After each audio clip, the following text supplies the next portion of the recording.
Good morning, everybody. Hi. My name is Sabrina Taludker. It's such an honor to be with you today.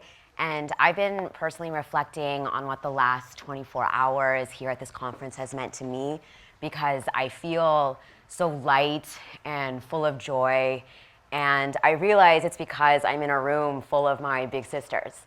And that's a really special feeling, because all of my identities, the complexities I carry, I think are really felt and understood and loved at this conference.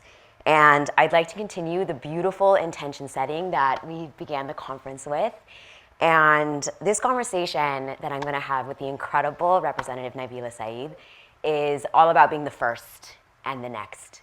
And that can be an impossibly heavy burden to carry, as many of us in this room know. But I think the intention I'd like to set is that nothing is impossible with the grace and strength of sisterhood. And I'm so thankful to IWPR for the opportunity to have a conversation with Representative Nabeela Syed on the next generation in policy. Because apparently that's us. It's a big burden, but thank you. So I come to the policy field from a very unique legal background that's a little different. I began as a public defender at the Legal Aid Society in New York City, where I represented human trafficking survivors who were immigrants with criminal histories, and I started a program out of Rikers. I then started a storytelling series at the Center for American Progress, focused on the criminalization of abortion care and how that politicizes medicine. And now I am the new senior counsel at the Lawyers Committee for Civil Rights under Law, where I am starting a new line of litigation against the attacks on DEI programs, which stands for Diversity, Equity, and Inclusion. So lots of firsts. My nickname is the Pilot Project Kid, for better or for worse. But no one exemplifies what it means to be the first like Nabeela. And you know, Nabeela is the first South Asian woman, the first Muslim woman to represent the 51st District in Illinois. She defeated, please. She defeated an incumbent in a traditionally conservative district, and she is also the youngest woman elected to the Illinois General Assembly. Nabeela, please tell folks, how old were you? How old were you when you won? I was 23 when I got elected, and now I'm 25. I'm growing There older by the day. There you go. Yep. So Nabeela, there are scores of people all over the country who dream about being the first.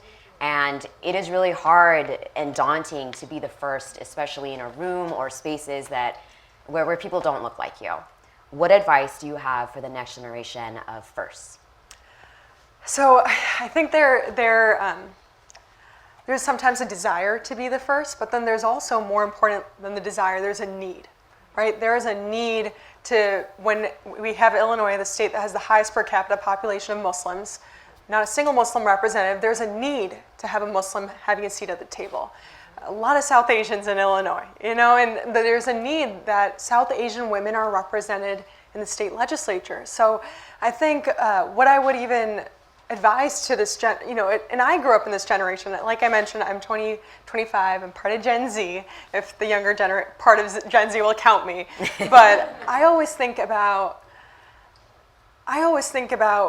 how people in my generation feel, entitlement is not the right word, but feel a sense of like, this is just how things need to be. Of course we need representation. Of course we need people to have a seat at the table. Of course my friends and family of different backgrounds need to feel like they are represented by their elected officials.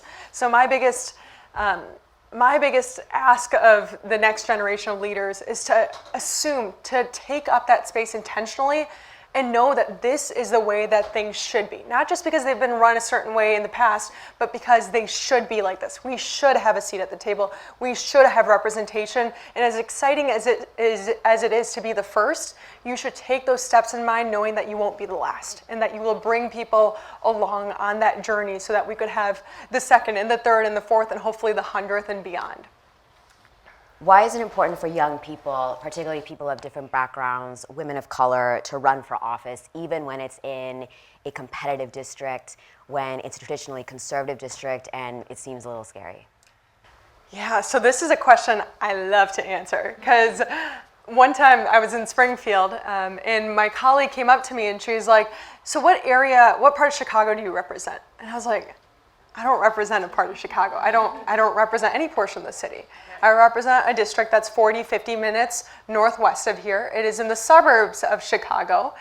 And it's a district that has been redrawn to favor a Republican. So my district was actually redrawn to include the most conservative parts of two of previous Illinois state representatives. And I remember when I decided to run for office, many people, they laughed. Because there I was at the age of 22, having the audacity to run for office in a district that is held and represented by two different Republicans. And this was right after the maps had been redrawn. And, I remember I was lucky that I was 22 and operating just like, I was just excited to be in the same room as some of these people. I thought it was so cool. I heard of Jesse White, our former Secretary of State. I saw his name on my driver's license, and suddenly I was in an event where he was, and I was like, oh my God, that's Jesse White. Let me go take a picture. But I didn't notice that people were talking in their own little, hordes in the corners, being like, who does she think she is? And there were people like that, but then there were so many other people that were so excited. People that I met at the doors that were like, wow, you're running for office? How old are you, 12? And then I would laugh and I would say, no, I'm actually 22, but I'm excited and these are my policy positions. And they would come back and they'd be like, it is so refreshing to see a young person that wants to be in politics these days. And this is, like I said, this area historically swings red. And now I would describe it as a deep purple district. I would describe it as a plus Nabeela 6 district. And it is a reminder to me every single day that when I'm knocking on doors in my community, people are just excited that someone is showing up and that someone cares and someone is asking them what issues matter to them. It doesn't matter to them that I wear a hijab. It does not matter to them that I'm South Asian. It doesn't matter that I was only 22, 23 at that time, and now I'm 25. And to some people it will matter. And to some people it will matter so much that I'll never be able to win them over. And that is okay.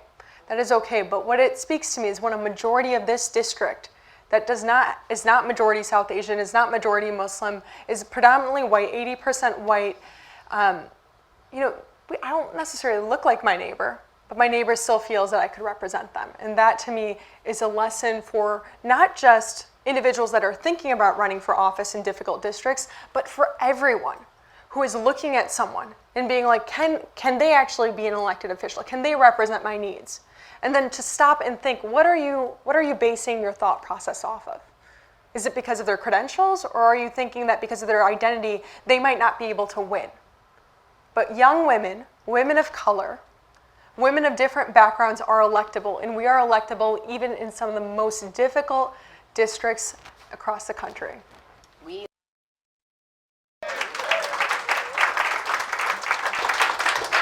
I love your Instagram account. Everyone should give her a follow, please. At Nabeela Syed. Yes, I love your Instagram account because it's actually more about your constituents than it is about you.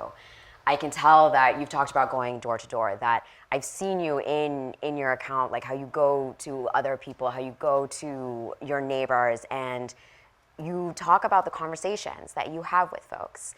And people are so happy to take a photo with you. I can tell, they're like, oh, it's like our local celebrity, Can you tell me what about your constituents, even when it's a traditionally conservative district, why you love your constituents and why it makes you want to do this fight again, because you are up for re-election? Yes, thank you for asking that question, because I do love my constituents, even if they don't love me. Some don't, but even if they don't, I love them. But I think the way that we won the first election, the way that we were able to overcome the things that people traditionally label as barriers, was because of knocking on doors, was because of the conversations that we were having. And I would go door to door asking people what issues matter to them.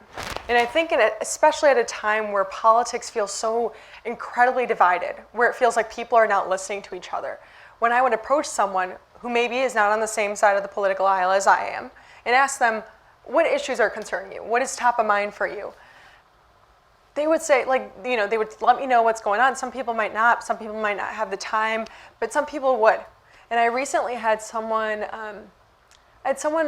I left information at her door, and then I take an electric scooter when I'm knocking on doors. I put my helmet on, I took my electric scooter, I went to the next house, and I get a call to the campaign office, and I answer, and she's like, you just knocked on my, or she left a voicemail, and she said, you just knocked on my door, can you come back? So then I scootered on back, and it was a great conversation, but she was telling me about how she's just struggling.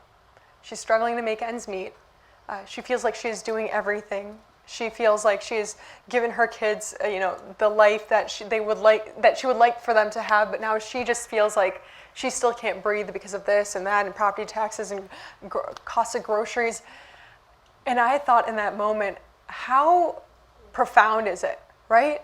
Like a stranger shows up at your door. Yes, I am her state representative, but at the end of the day, I'm still a stranger. And I show up at her door, and she is willing to be so vulnerable with me. And when people share these stories, I hope I make them feel at the doors that like this isn't just me taking the information and tossing it out of my brain. It doesn't go in one ear and come out the other. But it actually very much helps me understand what the real concerns are of how people are feeling in their day-to-day life. And I think sometimes we feel, I won't say that politics lacks compassion, but I often feel like politics lacks compassion. And maybe when we see things on CNN and Fox, it feels that way. It feels so far away. But I hope that through local representation, people feel like they are being heard, that they are being represented, and that they're being communicated to honestly about the limitations of government, about how in many ways government sucks, right? Like government is not necessarily doing every single thing that it should be, but how can we come together and strive to make this a country and a state where government is truly working on behalf of the people? And that is how, the reason why I keep coming back to that and keep being rooted in compassion and kindness is because that is what these conversations at the doors with constituents remind me of. That's so beautiful, and I wish I was one of your constituents, truly. One aspect of being the first that we don't really talk about is the grind.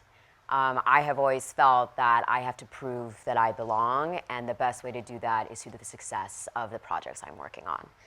And you, it's very obvious, are no stranger to the grind. You've passed 14 bills in your first legislative session, and these 14 bills have become law, and they range on issues from education to violence prevention to tax reform. What are you the most proud of so far, and what are you looking forward to working on? So what I'm most proud of is the fact that 14 of those laws have come, at least 10 of them have come directly from people in the community. So people have come to our office or have sent an email or have given us a phone call about some issue that they are facing, and we have attempted to solve it through legislation. And out of the many inquiries that we've gotten, the many inquiries that have made it through the legislative process, we were able to pass 10 laws that come directly from the people I represent. So that was just an amazing feeling for me, right? And these laws might not affect every single person in the district, but they meant a lot to the person that brought it forward to me, and I know it'll help other people even beyond the 51st district. And then one of the laws that I passed actually came from a constituent as well, myself. And I remember right before I ran for office, a month before I launched my campaign, I went through a pretty big surgery. I donated a portion of my liver. And this was actually one of the reasons why I was thinking of not running for office, because I was like, I just matched with this, with like a distant family friend, and he needed a liver. I found, back when Twitter was Twitter, I saw a social media post from his brother, and he said his brother needed a liver donation. So I was, called Northwestern Hospital, great hospital by the way, and I called them up and I was like, how do I get tested? How do I get matched? And I found out pretty early on in that summer that I matched to be a donor for this man. And I remember going back and forth thinking, my friend was telling me I should run for office, and I was like, Anisha, I have something more important to do. Now I could actually know for 100% sure that I can help save a life if I go through the surgery. So my focus was the surgery. So September 1st, I had that surgery, and I went to my employer and I asked, is there anything specific in your policy for your paid leave policy about organ donation? And they're like, we have literally never come across that, Nabeela. And I was like, well, there should be, because I'm trying to donate a piece of my liver, and it's going to be an intense surgery. I'm going to have a scar recovering for several weeks. What options are there for me? And they're like, you could take vacation time or you could take sick time. I was like, well, I got sick earlier in the year, and there, because of COVID, and there goes my sick leave. And then I was like, this is not a vacation. I'm not having fun, okay? Like, I'm not going to the beach. So I was like, okay, it's fine. I was so lucky. I worked a remote job. I took 2 days off and then started typing away on my computer a few days later. But I remember coming to the legislature and thinking, we got to fix this. We got to fix this for future organ donors. And once again, being a living organ donor is such a small population of people. But that was something where I was like, this is me taking my own lived experience and enacting change so that we can help save more lives, make it easier, like reducing barriers to saving lives. That is what this bill does. And now we have 2 weeks of paid leave for organ donation in the state of Illinois. So that is probably the thing that I'm just most personally proud of in my own life, and then also the way that I was able to transform that into legislative change. And then moving forward, I think just continuing some of the good work that we're doing in the state of Illinois. I think we are lucky to be in a state that champions reproductive health care, that champions programs that are inclusive of DEI, understand the need for diversity at all levels of government, understands the need for diversity at nonprofit organizations and at small businesses and businesses in our community. And I'm so grateful to be part of this transformative change. I think you heard from the governor yesterday, and like how great is it to work to be working in the state legislature at a time when we have a governor that is insistent on transformative change, insistent on taking bold action that may not be necessarily favorable by many people in the community, but understanding that we have to do this now, or else we're going to be, for lack of a better word, screwing over future generations. Thank you. And I think one of the most important issues impacting the next generation of potential policymakers is how the courts, how our legal system will be approaching the issue of diversity. There is an onslaught of reverse discrimination lawsuits happening throughout the country on the federal level, and we've seen diversity, equity, inclusion programs go into the public and private sectors. We've seen horrific cuts and this really profoundly powerful chilling effect on philanthropy, for racially informed philanthropy, and we've now seen it seep into other worlds, like in implicit bias training in the medical field, for public government contracts that that are specifically allocated in a certain way for marginalized populations. And these meritless lawsuits really target marginalized communities and truly attempt to rewrite the 13th Amendment. And I'd like to know, from your perspective, what do diversity, equity, and inclusion programs mean to you? What have they meant to you in your journey to become a policymaker, and why does it matter so much for the next generation of people who could be the first? Yeah, and I think, thank you for that question, because I think we are seeing so much of this rhetoric against DEI programs being spread, especially as we are on like the precipice of having our first female president and first Black and Indian American president to the United States government, right? And we're at a profound moment in the history of America, and we keep hearing this very targeted, very disgusting rhetoric being thrown around about how Kamala Harris is a DEI president candidate. And I think about the work, the impact of words a lot in this space. The impact of saying something like DEI candidate, by reducing someone's entire worth and their entire life history and whatever they bring, even if they don't have that much experience, lived experience, whatever it may look like, reducing someone to being in a particular space because of their identity, when in fact it's been the opposite. We have been kept out of so many critical spaces for years and years and years because of our identity. We have been told that we don't belong in this room or in that room, or that we should be quiet, or that we should sit down. And now all of a sudden, when we have a candidate that is extremely experienced, extremely qualified for the job, reducing the reason for her being in that room, being the candidate, to her being a DEI candidate. And that is the kind of rhetoric that we are up against. That is the rhetoric of our political world right now. That is the rhetoric that is trickling down from the federal level, from the national level. And we have to do the work in our communities to combat it. And that's why it kind of brings me back to my district. That is the importance of these door-to-door conversations. I hear some of the most insane rhetoric at the doors, where I heard something about something Trump said later in the debate, and I heard it at the doors, and I was like, I can't believe people are actually believing this. It like broke my heart. But that was the reason for, I was like, God put me at this door for a reason, so that we could talk through that. We could unpack a little bit about what they said and try to combat that misinformation. But we see the way that DEI has been so hyper politicized, when I believe it's just a way to correct the wrongs that we have been having for so many years, the lack of representation, the lack of diversity in these spaces.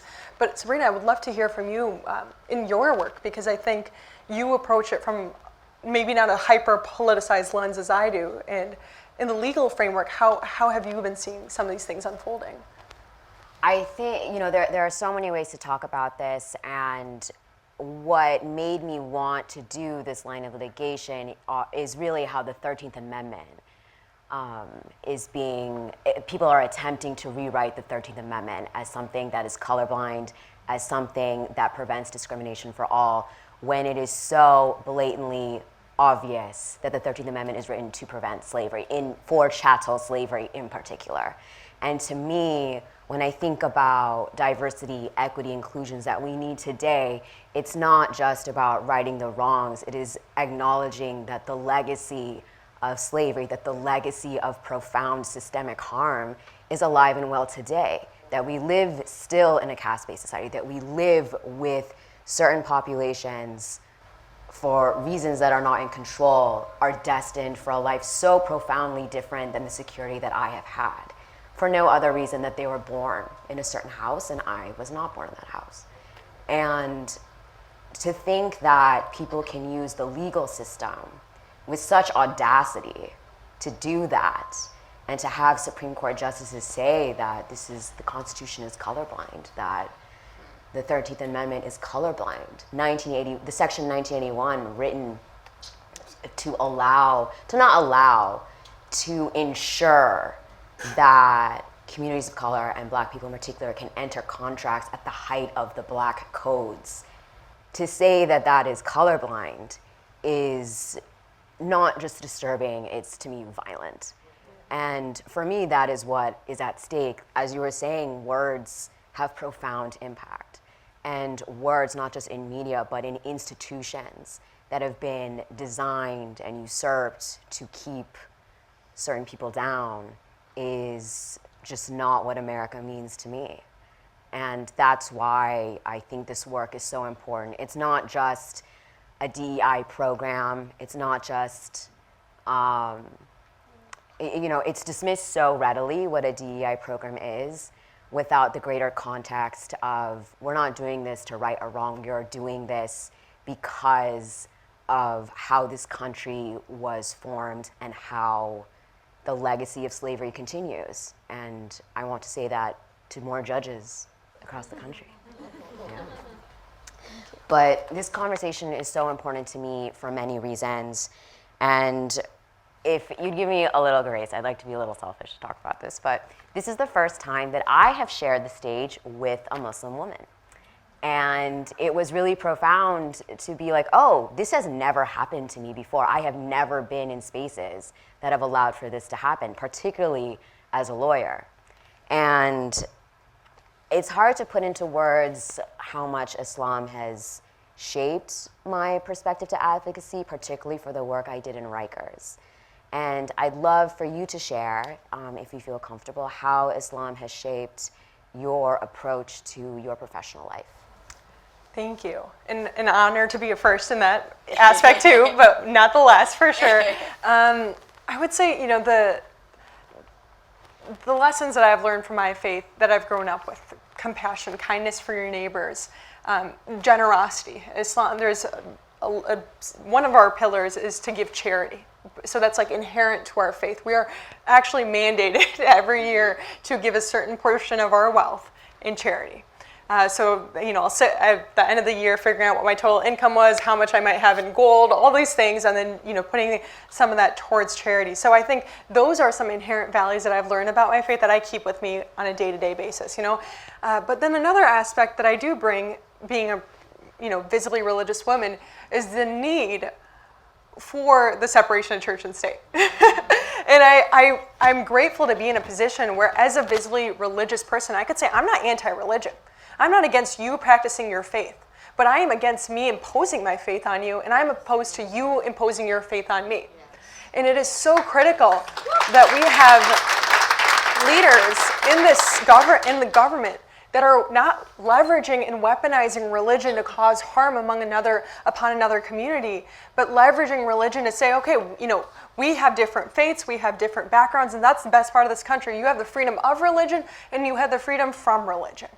And you can do whatever you choose to do. You can make decisions about your own body, but my faith, what my holy book says, will not dictate what happens to you or what you decide to do. And it is so important that we legislate like that. And I'm so glad that, like, when I made the decision, when I made the choice to wear a hijab when I was entering 9th grade, I did so independently. I did so because I felt tied to my religion, and I felt like I wanted to represent it. And now, as I go door to door, I think of the profound impact that has. A lot of these people in my community, not a lot, but some of them have never had a conversation with a Muslim, have never had a conversation with someone that wears a hijab. And now here we are talking, and they might be Christian, they might be Jewish, they might not be religious, but here we are having a great dialogue with a community that maybe they weren't familiar with. So I think of that personal responsibility of having to represent my religion in a positive manner, and then also being a true representative and believing that we cannot impose religion on anyone. And that is the beauty of living in America, So.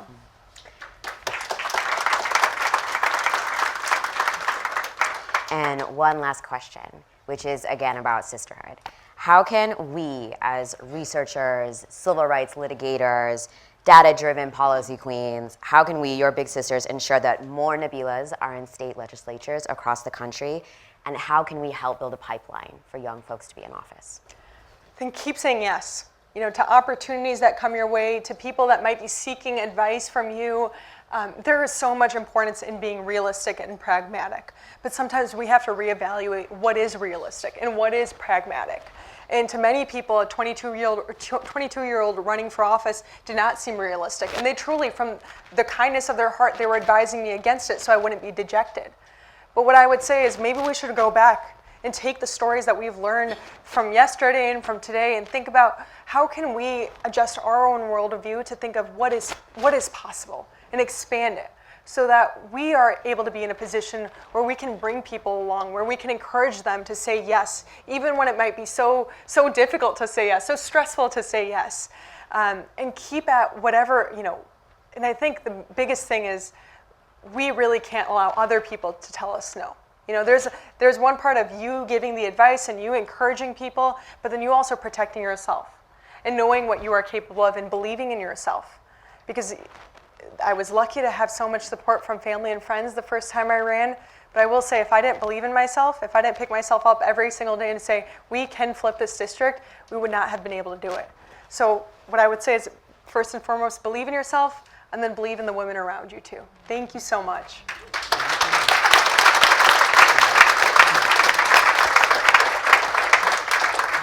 Thank you everyone so much for joining us for this conversation. This is again Representative Nabeela Syed up for re-election, and we are so grateful for your time. Thank you.